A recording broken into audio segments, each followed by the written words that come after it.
Good evening, everybody. Welcome to another edition of Reasonable Doubt. I'm your host, Jimmy Ardwan. We are brought to you each week by the Harris County Criminal Lawyers Association. We'll be with you for the next hour.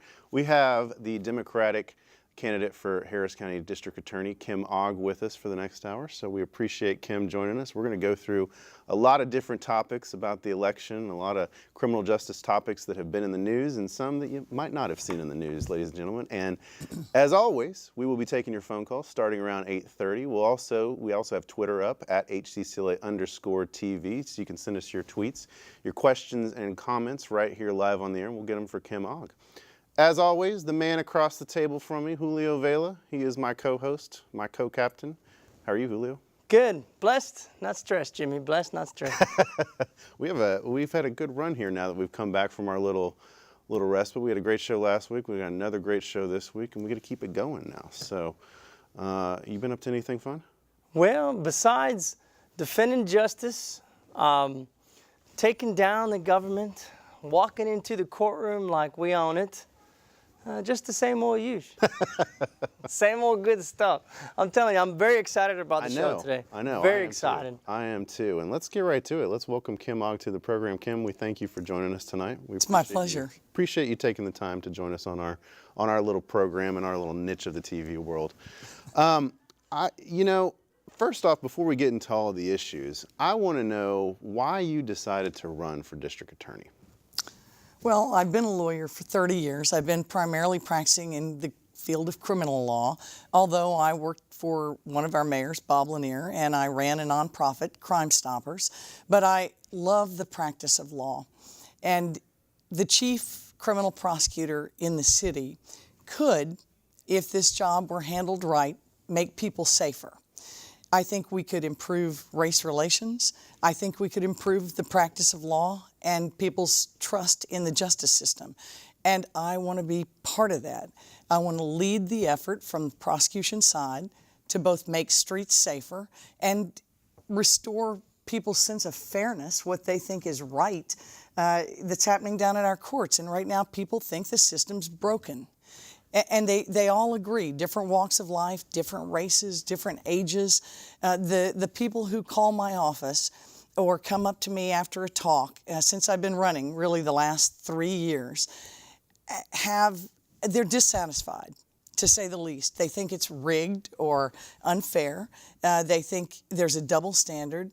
And that is what the evidence shows. So I want to change that. I want to reform criminal justice. I want to make the streets safer. Well, and you're a practicing lawyer now. And as DA, you probably won't get to practice law too much, except the occasional case where the DA maybe comes down to try a capital case or something like that. Are you ready to embrace, after being a practicing lawyer for so long, more of the role of an administrator and a policymaker? Great question. Casework is so fun because you see the result. It's instant gratification after a few years. Obviously, it's not instant, but you know how the story ends. Public policy work is so different because you're affecting hundreds of thousands of people, even millions here in Harris County, and you don't know how your work is going to play out. But I know that we have such unfair policies right now. We have such injustice in our system that almost anything is going to be a welcome relief to people. I want them to know that there's an option, that we don't have to have heavy-handed prosecutors that put witnesses, rape victims in jail, that they can report their crimes, that we'll do our job, and that we'll do it in an unbiased way. So I think that policy work gives you the opportunity to impact so many more people, but you never really get the gratification. Maybe years later, somebody comes up, this happened at the mayor's anti-gang office, hey, you really changed my life, or that policy in our school really kept me safe. So good things happen, but you hear about it intermittently. Mostly if you're an elected official, I think you hear about the problems.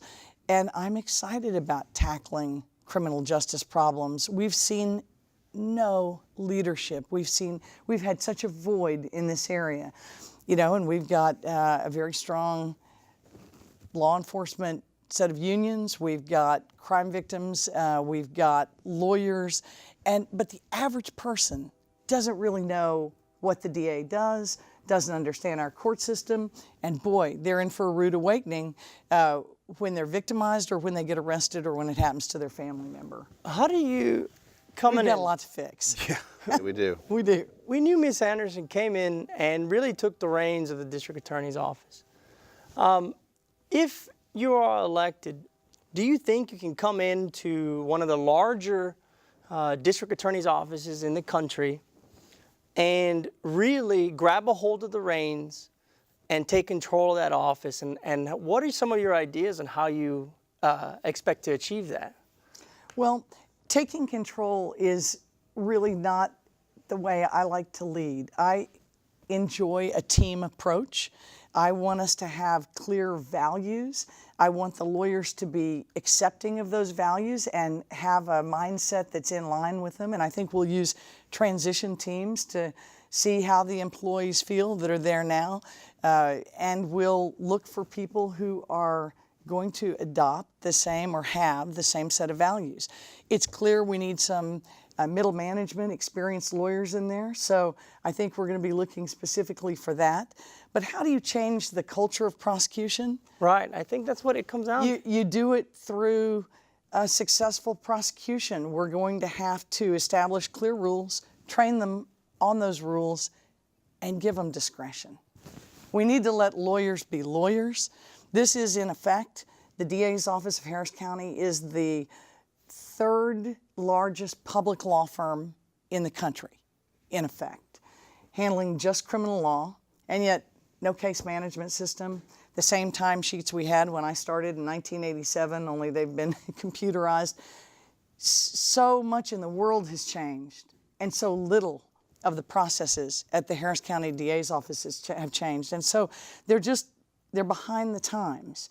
And I think we need to professionalize the office through, we're going to definitely need some better technology. We're going to need a case management system. But we need it to work like a public law firm, not a governmental monolith. I'm going to be accountable. If I win, I'm accountable to the voters, and all of our employees will be accountable to voters as well. And I think what's been missing, in part, is just service.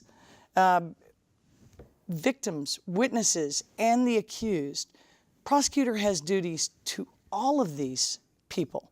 You know, as a defense lawyer, it's great because I've only got to be responsible for zealously representing my client. You got one person you're Don't need to worry responsible about the for. Yeah. witnesses, don't need to worry about the victim, don't need to worry about the prosecutor, the judge. Our duty is highly targeted. But a prosecutor's job to see that justice is done, it's a different concept for people. And I think what they must believe from television and certainly from the actions of this DA is that DAs are supposed to win their cases, that they're supposed to convict people and send them to prison. And that's just not always what justice looks like. Yeah, you mentioned a little while ago the jailing of the rape victim. Yeah. Obviously, that has been the big story that's permeated the news here, and obviously it's horrific. I went on last week's program. You know, I thought that the prosecutor who did it should have been suspended pending this investigation. I don't think there's any excuse for not suspending a prosecutor, regardless of feeling that they've done. I feel there's no reason in this situation. Suspend him with pay. But the real troubling thing about this, to me, was just a clear lack of oversight, in my opinion. It's just bad judgment. That's what you said last week. I watched your show. I mean, when it is was it ever terrible judgment. When is it ever proper to even consider putting in jail? Let's start with a rape victim, but just any material witness. There is a third material witness. We found out now, based on our open records, and you saw the district attorney come out and confess that there was another rape victim in jail, and there was a third person, a witness in a capital murder, who they described as homeless. And I think that you'll be seeing some more information on that in the news in the very near future. And all I can say is that while the tool, a material witness bond, writ of attachment, has been on the books all the years I've been a lawyer and all the years you guys have been a lawyer, even prosecuting gang cases, I never had to use it. Yeah. You know, I might have talked about it, but we maintained relationships with the witnesses. We got to know their families. Literally, if you're preparing for a case and you talk to a guy in a serious case or a gal several times, you're going to develop a rapport. And, you know, in Jenny's case, she wasn't homeless. That's been a misrepresentation. I don't think these other people may have been homeless. And so we've got prosecutors using an extreme tool, relief that I've never asked a court for and didn't know any peers that had done so. So I don't know about you, but when the news came out, I was shocked. I was stunned. I was shocked. Well, I was stunned because I know the reporter who broke the news, and he called me before he actually ran the story to say, you know, kind of to verify, like, have you ever heard anything like this going on? And I'm just like, no, that just sounds insane to me. So now we find out it's a pattern and practice. Well, and but- so you asked me about Yeah. policy. So bad policy can hurt a lot of people, more even sometimes than bad law. Policy really runs the show, especially in the place of employment. And so this is clearly bad policy. So how important is good policy? It's very important. It's important. It's important to doing the job of district attorney or any elected position of leadership. At the highest level of local and county enforcement, what are the things that you would have done different in this type of situation? I would have put first of all, we could have asked the MHMR group down at St. Joseph's to hold her longer. The head of an agency can call the head of an agency. There can be an MOU so that you have a standing policy if this kind of situation comes up, that you would ask the mental health system to keep her in a sense in protective custody. We could have put her in a hotel. One of the We biggest could have left her with her family. We could have postponed the trial.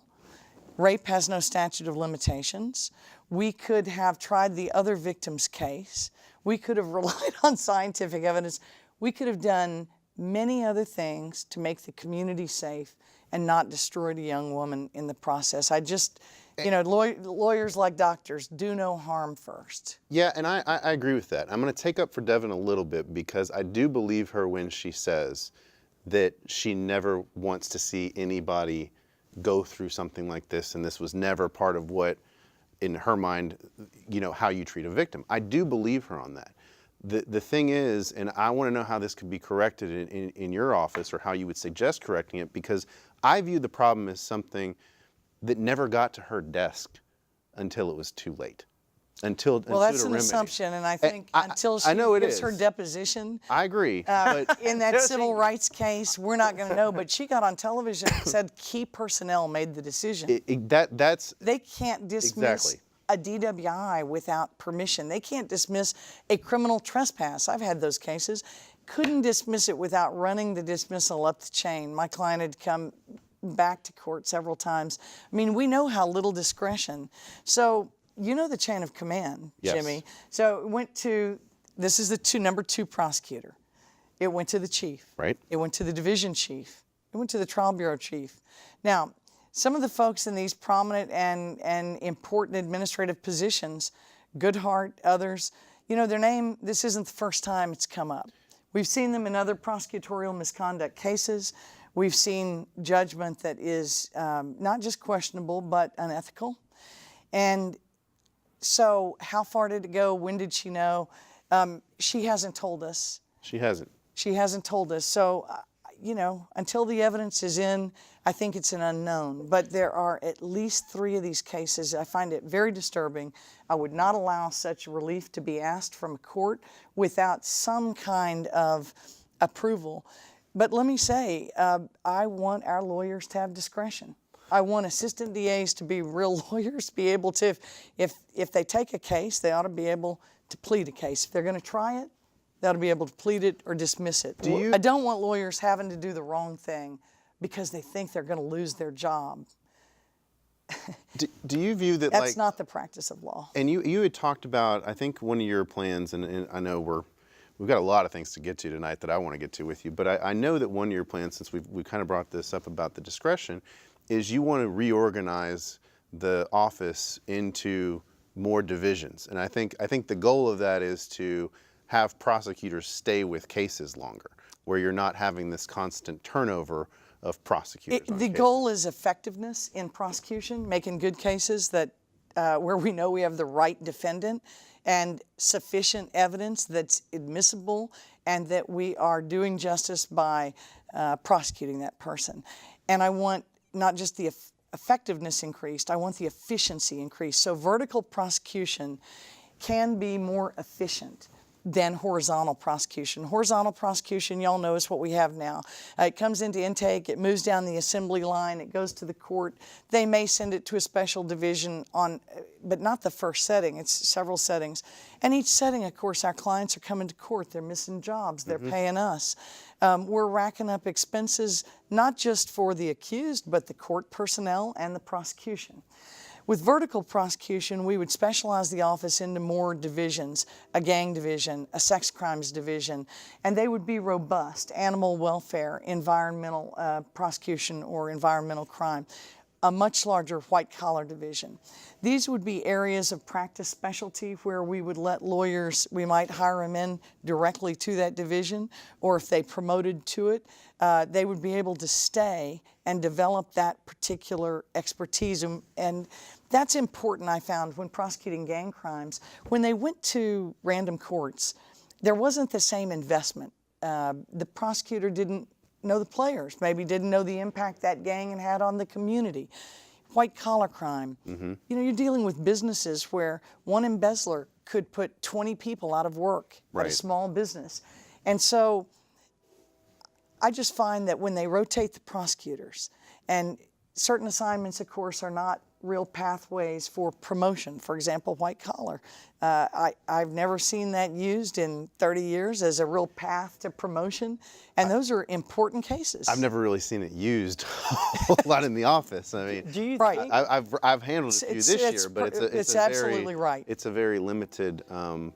Prosecution's been privatized. They tell clients, they tell our clients, which is good for civil lawyers, this is a civil matter and you're going to have to go basically pay to prosecute this case privately. That's wrong. That's not service to the constituent. The business community pays taxes. They're people. They get ripped off. It hurts them. That is a crime that we should prioritize. So the way it'll work is cases will come into intake. That division will be professionalized. We'll have full-time prosecutors there. We'll have experienced lawyers there that I trust. That's where most of the problems, I think, are occurring. And the cases will go to their specialty divisions and their prosecutors for intake right there. Do you think So that? we'll have the same prosecutors taking in the cases in those specialty areas who then prosecute them. Do you think you got enough prosecutors in that office to divvy up and specialize? I do. We're going to have fewer general prosecutors in the courts because we're going to have fewer cases. And overall, we need to reduce 120,000 cases a year. Do we need to convict that many people?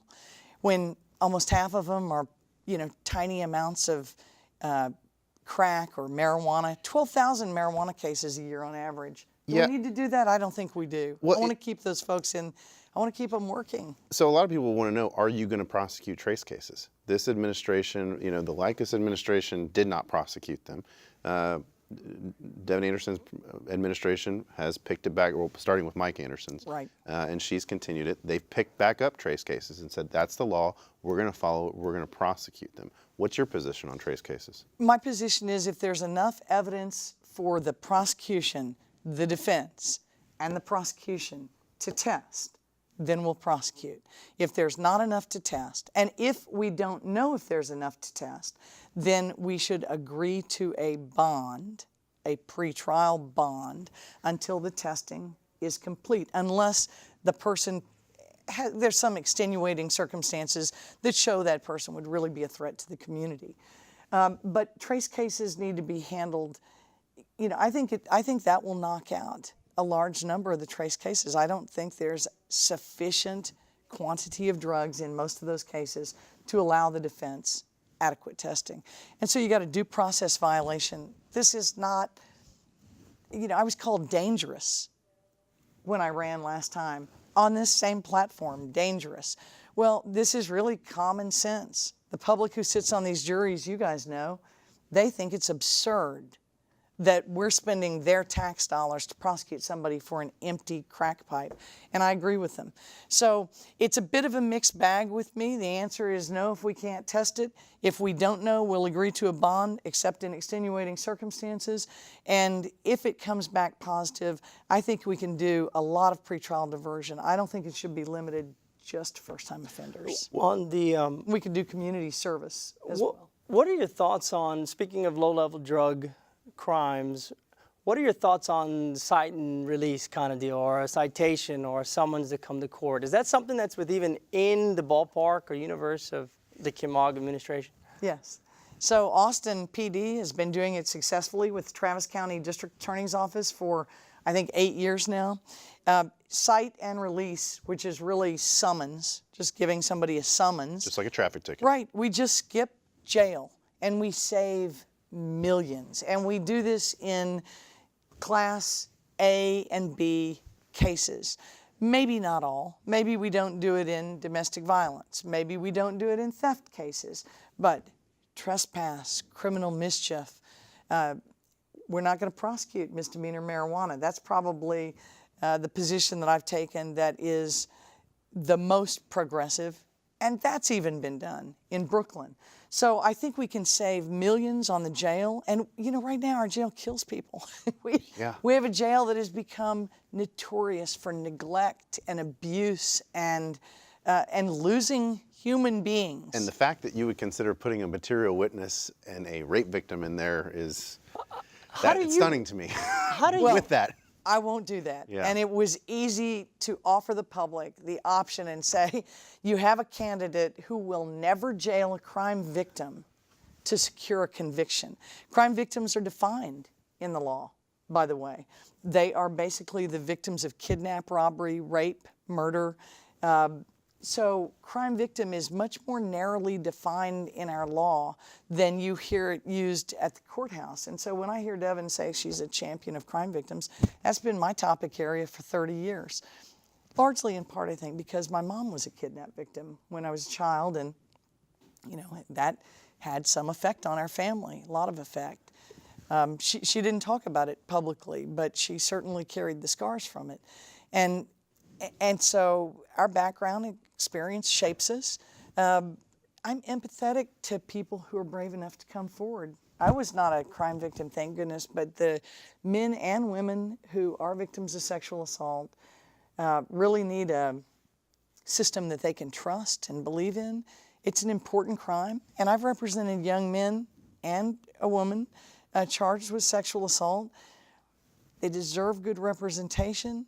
We can't make these accusations lightly. We need to give the defense, I think, an opportunity to offer an explanation. So, for example, in these teacher cases, sexual assaults, they run out and pick up the teachers and do a perp walk right there at the school. I don't think that's good for our city. It's certainly not good for the students in that school, much less the victim. Well, all of this. So we ought to wait and see how the evidence plays out before we directly take those charges, unless there's extenuating circumstances. You catch somebody in the act, great. Let's try to jack up his bond. Mm-hmm. What makes you think that you can maybe mend or create new bridges with the sheriff's office and the police departments out there going on? What are things that you're going to do different? Because some would say that the relationship between the district attorney's office and the sheriff's office and other police agencies should be one that's symbiotic, that works together. However, some might argue that that's not the case now. What makes you think that you can fix that, or do you even think that it's something that should be fixed? Well, yes, I think we want to have, between our leaders in criminal justice, we need communication. I mean, this is a huge county. People need to be able to work with each other. We have to make an effort in the DA's office to work with the sheriff, the police chief, the mayor, and all of the constables and other police chiefs that make up, 60 law enforcement agencies. But symbiotic relationship, no. Okay. They are witnesses. They are independent agencies. We're lawyers. We have a different job. Their job is to protect and serve, make the streets safe. And I think the DA should and can embrace the concept of making the streets safe, but not by going out literally and policing, but by organizing the office in a way that protects people not just from violent crime, but from serious theft and embezzlement, fraud, property crimes, that brings law enforcement together for planning sessions so that when they are conducting their criminal investigations, the district attorney can provide support in the form of advice, counsel, warrants, liaisoning with attorneys, private attorneys for targets and witnesses. And so, symbiotic, no. A healthy working relationship, yes. But I've seen too many conflicts of interest be swept under the carpet by the Anderson administration. And I see that friends of this district attorney and friends of her top administrators and law enforcement, that there are many conflicts of interest that don't seem to get disclosed, are portrayed as minor when really they're major relationships. And we see people not be prosecuted as a result. People who, if we committed those acts or our clients committed those acts, you know, they'd be under the jail. So I really don't like the double standard that I see going on.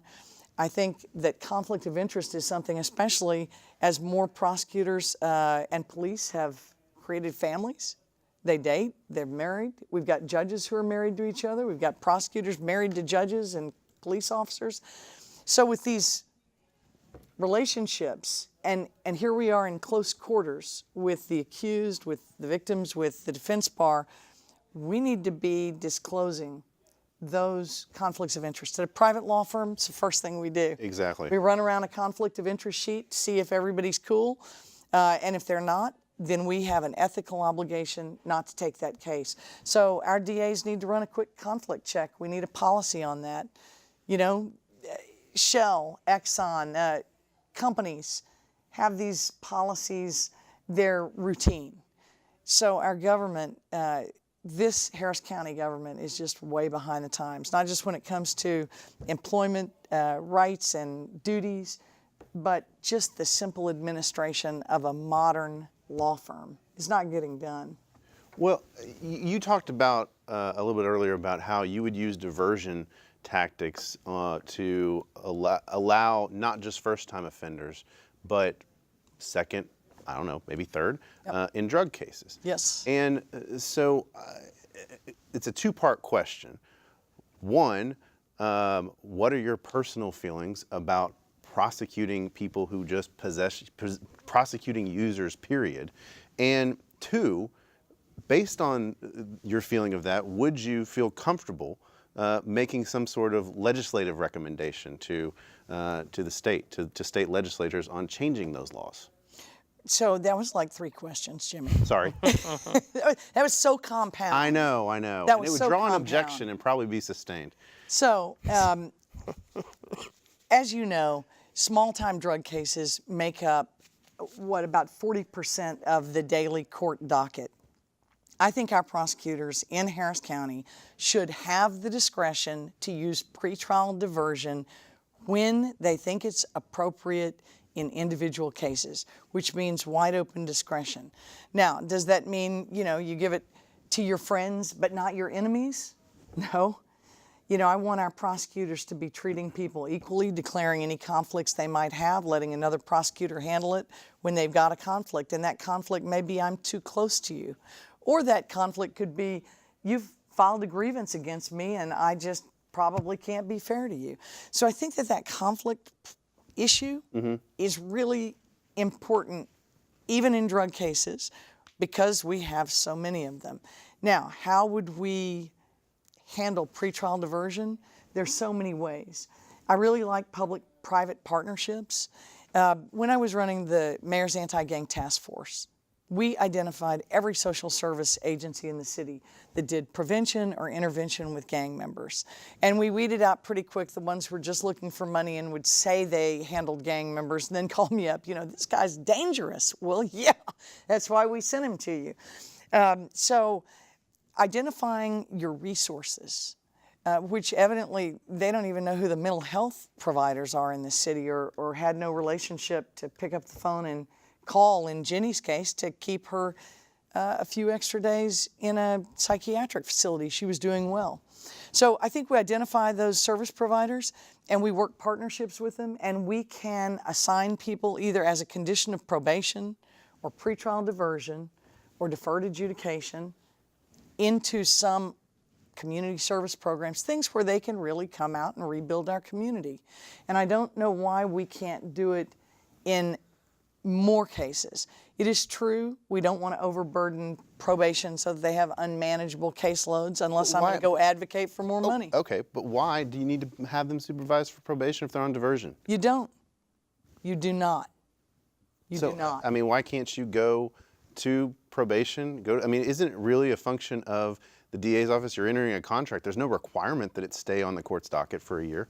No, those are all discretionary calls. As you know, the district attorney has an enormous amount of discretionary power and authority, and it's simply not used. What you hear Ms. Anderson say over and over is, that's the way we've always done it. And that is true, at least for these last 30 years. But I would say usually the phrase, if it ain't broke, don't fix it, applies, but I think our system's it's kind of broke. It is so broke. Yeah, it is. And hold your thought, Julio, because I want to remind everybody we've reached the halfway point of the show. We're going to open up the phone lines. 713-574, what am I talking about? 713-807-1794. I'm trying to give out wrong numbers tonight. Give us a call right here. Send us your questions and comments also on Twitter at HCCLA_TV.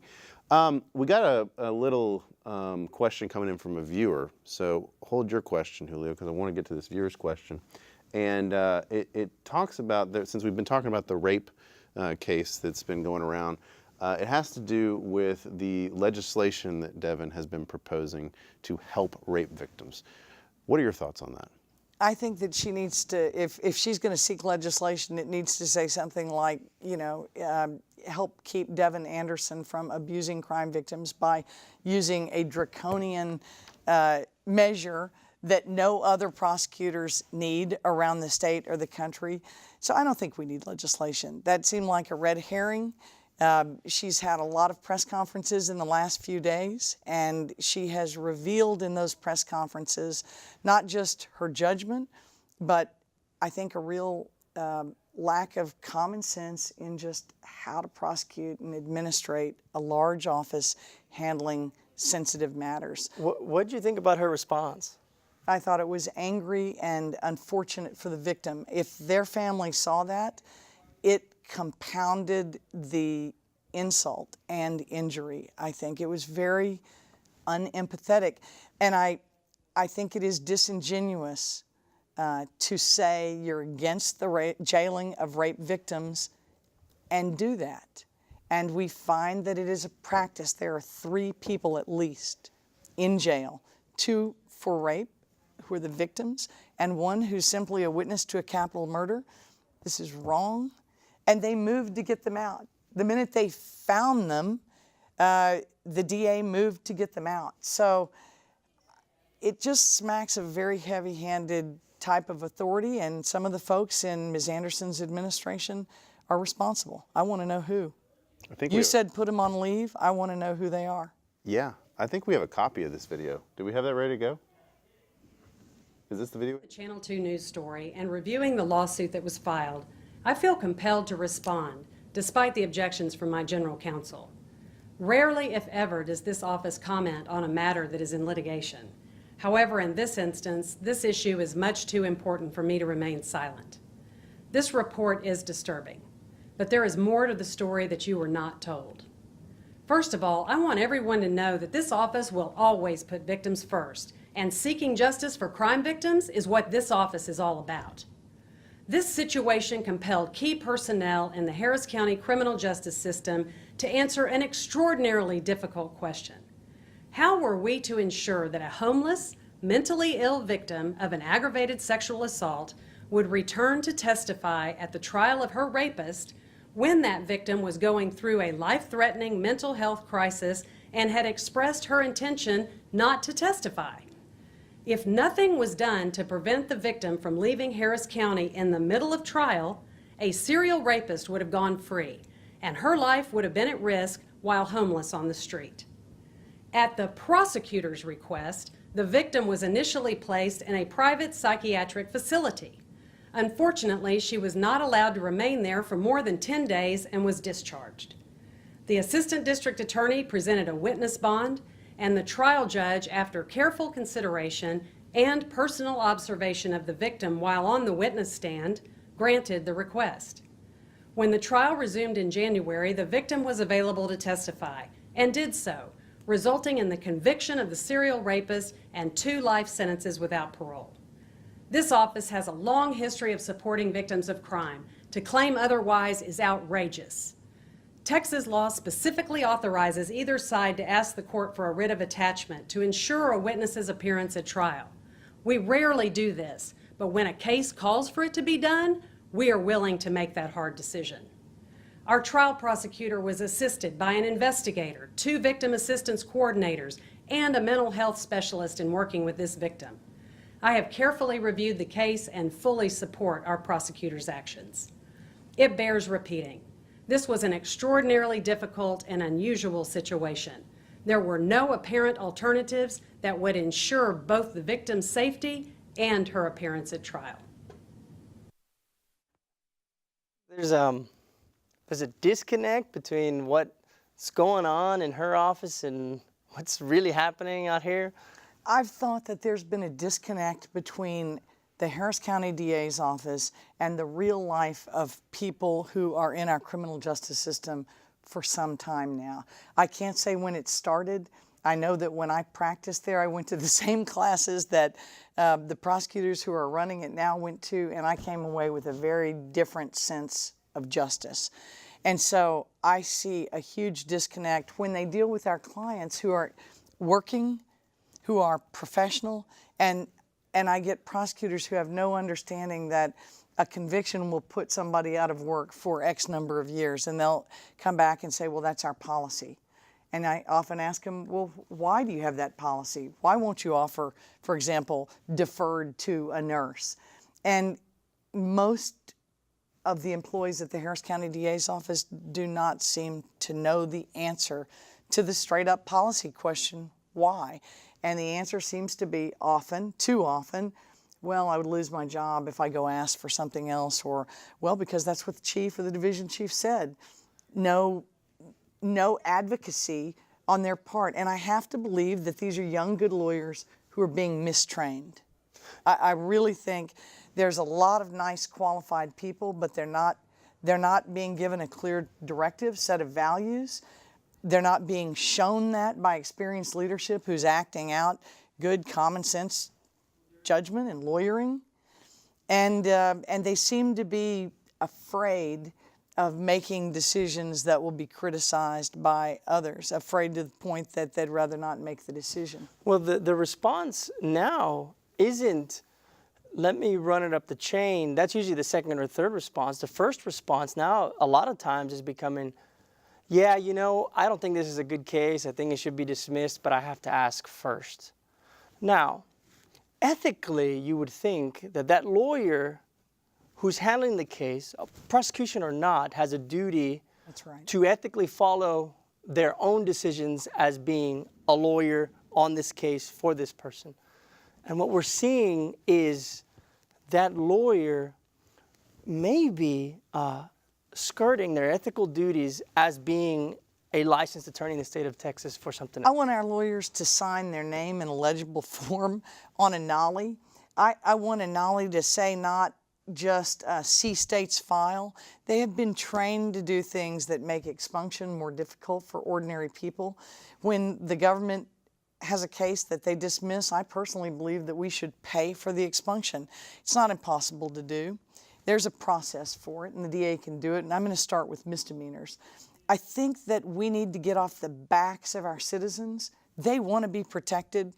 Everybody agrees. We don't want burglars in our houses. We don't want to be assaulted or, attacked when we're running to the store. We want our kids to be safe. Everybody wants the same things, but we also we don't want to be thrown in jail if we report somebody for sexual assault. We don't want to be arrested or have our mentally challenged relative, if we call the police for help, we don't want them killed.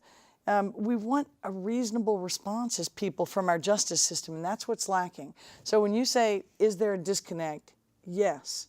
I don't believe that the responses of most of the lawyers in practice right now in the DA's office are individually determined. They just aren't allowed to make those decisions. And so the office cannot grow. I think we're going to need some experienced lawyers to move into the middle and lead from the front. I want to kind of switch topics to the jail. There have been a number of incidents, you alluded to it earlier, about people dying while in the custody of the Harris County Jail. We had some incidents here the other day where a suspect had his head smashed in by deputies over there.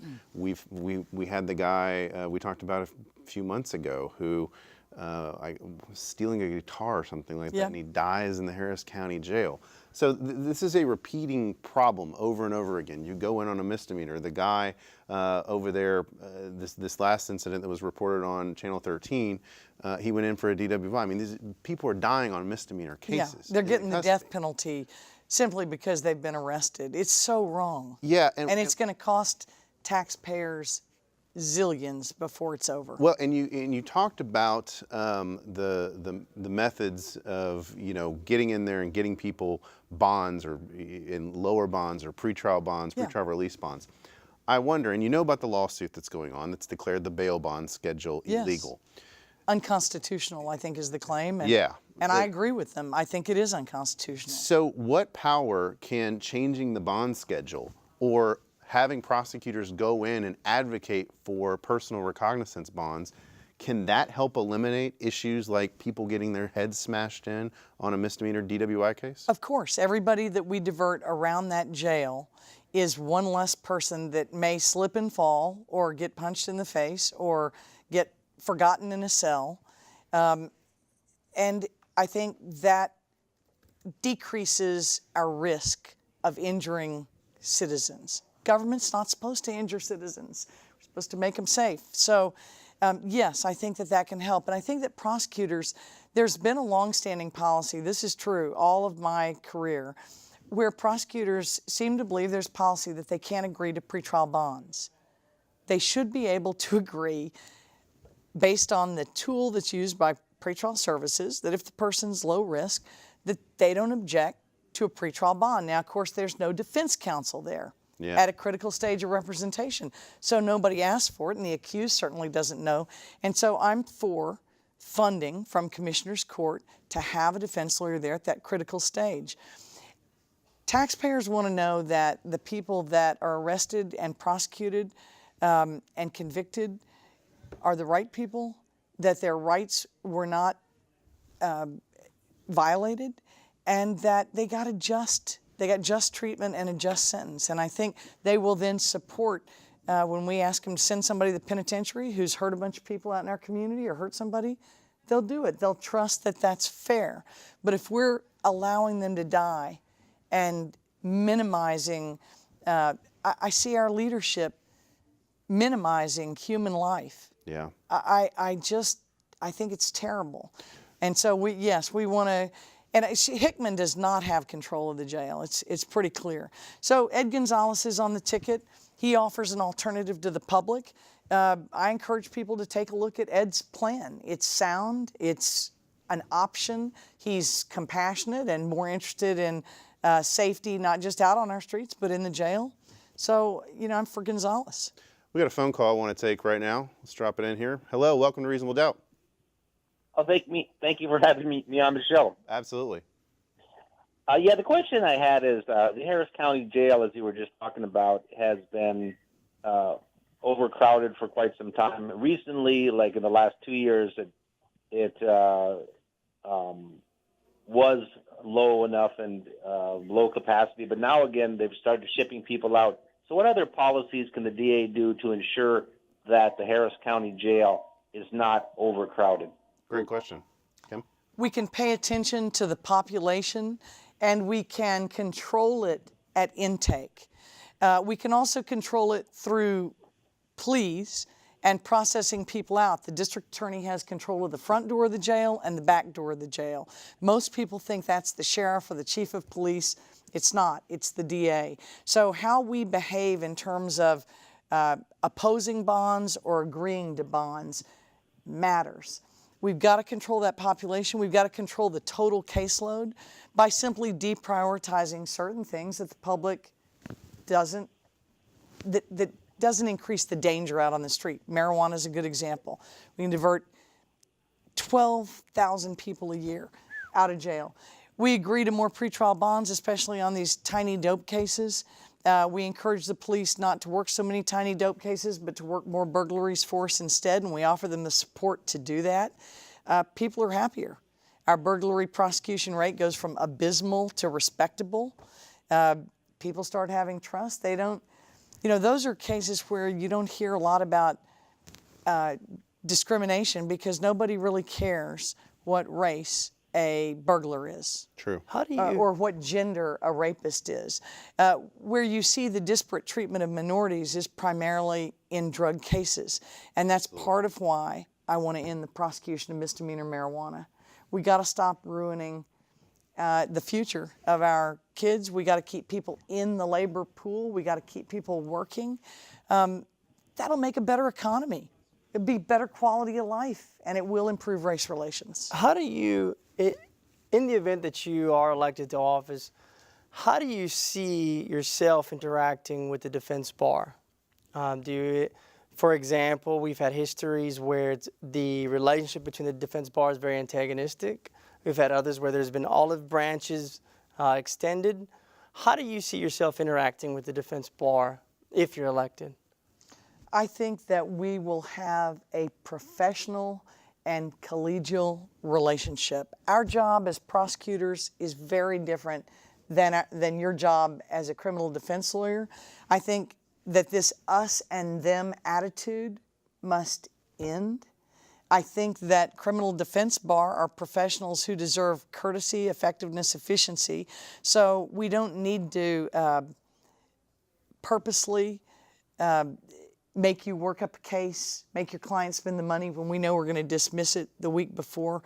Those kinds of unprofessional actions will stop. They'll stop because we'll train on it. We'll set clear guidelines. It doesn't mean roll over.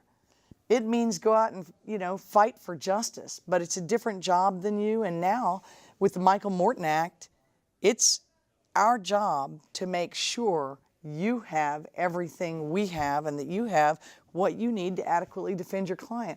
Otherwise, I come back and try that same case again and again. And that does the victim no good, and that doesn't increase public safety, but it does waste a lot of money, and it does shake people's faith in the justice system.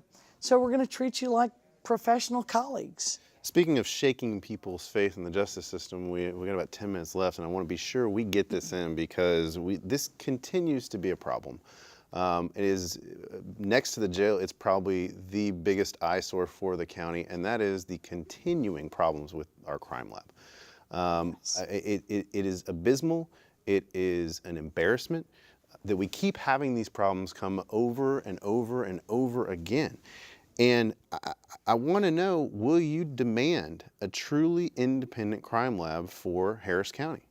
Yes, and let me say, as the DA, I have no authority to make the mayor determine whether his crime lab should be, the Houston Police Department crime lab should be under the Houston Police Department or independent.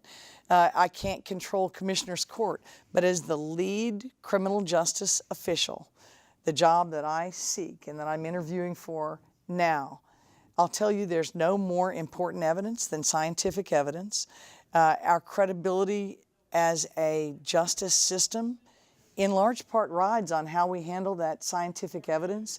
And so I will lead the charge for permanent, sufficient funding by an independent entity for testing of scientific evidence. And I proposed using drug forfeiture funds to wipe out the backlog that the Harris County lab fibbed about not having. I guess it's all in how you define backlog. But, more than 250 people waited more than 6 months for their rape kits to be tested. That's a backlog, and yet they denied it. So interestingly enough, my opponent, Ms. Anderson, came out in the paper against that policy. I thought that was interesting. She didn't want to use drug forfeiture funds for rape kits. She said that she was running the office, she was operating the office on those funds. Now that is weird, and that is new, and I don't see other offices or DAs around the country do that. She has pushed all of her $70 million budget, almost all of it, into salaries. And the operations, the paper clips, the pens, the computers, the copy machines, the Ozarka water, that's being paid for with drug forfeiture funds. And I'm really not interested in revenue-driven government budgets where we have to go out and find crime and arrest people to make our bottom line. That is bad government, it's poor planning, and I'm not going to engage in it. So I want to use the drug forfeiture funds for the things the legislature intended them for, to help people reintegrate into the community, to help our white-collar division beef up, to give the attention to the problems that the district attorney's not going to have traditional funding for. But paper clips and water aren't one of them. So even the way they're handling the money, I find terribly irresponsible, and it builds a bias into the system. It means they need forfeiture money to exist, and that is not seeking justice. Right. That's trying to pay for your budget. We got another call coming in. I want to get in here. Hello, welcome to Reasonable Doubt. Thanks for your call. Thank you for the opportunity. My issue is one that when a person is late to court, sometimes perhaps because of traffic, other times maybe because of the lines at the front of the building with the metal detectors. I've been in court a number of times with my son where at 9:01 the state says the state moves for bond forfeiture. However, perhaps my son gets there at 10 after 9 or sometimes maybe 20 after 9. His bond is in jeopardy. I'm not clear how the government agency is comfortable moving for a forfeiture of a bond within that short amount of time. I'll hang up to listen, and thank you. Thanks, great question. I think it shows the gotcha mentality that's the same win at all cost culture that we started talking about. That's what's got to change. It's not that defendants who are late should be excused. That's really between the accused and the judge. That's what I tell my clients, tell them to go early, all of that. But before we put somebody in our Harris County jail, we really need to be thinking about whether that's the best thing for public safety. If we take him out of his job, we get his car impounded, he can't pick up his kids at school, his wife's going to, there's a cascading effect in real people's lives. And that's where the disconnect comes in, I think, with this administration. We can seek justice and we can do less harm, and we will be safer as a result. We'll be safer. I think we create a lot of our own problems in this justice system. I think that's why people think it's broken. It doesn't make sense. You know, one thing I have not heard you say all night long, which is the typical mantra of most prosecutors, is we got to be tough on crime. You haven't said that once. So to me, this is how we become tough on crime. We get rid of the garbage cases. We focus on the things that hurt people, that our constituents want stopped: fraud, burglary, rape, murder. We encourage the other leaders in criminal justice to do the same, and I set standards for evidence that will encourage at intake the filing of the more serious cases, not the filing of the lesser cases. And we push the lesser cases off, the tiny drug cases, into diversionary punishment, type punishment, and we focus our resources on quelling the danger, stopping the the folks who hurt us most, and we find that in many different places. You said white-collar crime victims there are thousands out there who've had no justice, and a lot of them are mom-and-pop businesses, international community. Boy, they need that money, and when they lose it, it means jobs. It means it's bad for those families. So we can make ourselves safer by prioritizing crime, by using our taxpayer monies more wisely. Devin Anderson her budget has jumped 22% in the time that she's been district attorney. Crime is up. They're filing still the same crummy little bitty drug cases. Burglary still basically unprosecuted. We have rape victims in jail, and our murder rate is up by 25%. This is not a good track record. I can beat this. We can do better, and I'm going to. And to me, we can be tough and smart on crime. Being tough these days in the 21st century is all about being smart. When we look back at, let's say, the AUG years, what is it that you want to be remembered by? You know, on our prosecutors' evaluations, there's one question. By the way, they've never changed them. It's the same evaluation. We got about a minute left. You got it. There's a sentence about, did the prosecutor seek justice? Were they fair?